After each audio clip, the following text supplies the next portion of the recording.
Bonjour à toutes et à tous, c'est l'heure du JT. Aujourd'hui, mardi 17 mai, nous allons nous intéresser au versement santé et ses paramètres de calcul, à la validité d'une proposition de rectification et à la notion de faute de gestion. C'est parti.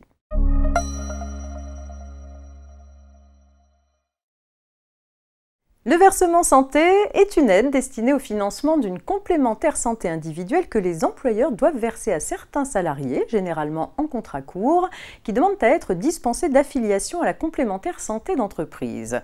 En outre, un accord collectif, voire une décision de l'employeur, peut pour certains salariés à temps partiel ou en contrat court, imposer le versement santé comme unique modalité de mise en œuvre de l'obligation d'assurer une couverture santé collective et obligatoire. Les montants de référence du versement santé ou chèque santé ont été revalorisés par arrêté.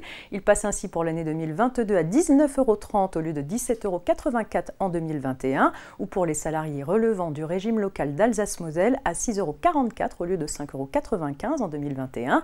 Pour mémoire, ces valeurs forfaitaires sont utilisées pour calculer le montant du versement santé dû aux salariés concernés lorsque le montant de la contribution de l'employeur ne peut pas être déterminé pour la catégorie à laquelle appartient le salarié bénéficiaire.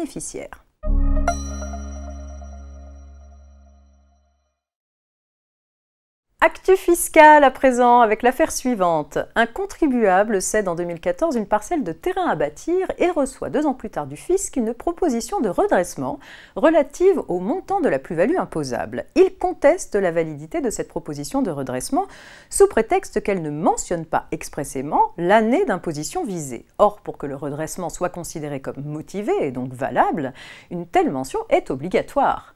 La validité des rehaussements d'impôts notifiés est confirmée en justice. Certes, la proposition de redressement ne mentionne pas l'année d'imposition, mais elle indique explicitement remettre en cause le montant de la plus-value née de l'acte de cession enregistré en juin 2014 contenant la déclaration de plus-value 2048-IMM signée par le contribuable. Par conséquent, elle ne peut pas être considérée comme insuffisamment motivée.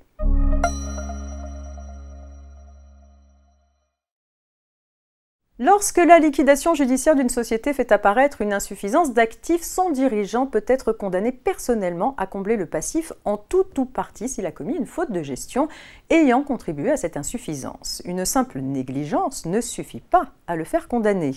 Un dirigeant a été condamné à régler 300 000 € au titre de l'insuffisance d'actifs pour avoir manqué de vigilance en engageant la société dans une activité reposant sur un seul client. En l'occurrence, le client unique a ensuite rompu ses relations commerciales avec la société, provoquant sa mise en liquidation. Pour les juges, ce manque de vigilance dépasse la simple négligence et caractérise une faute de gestion.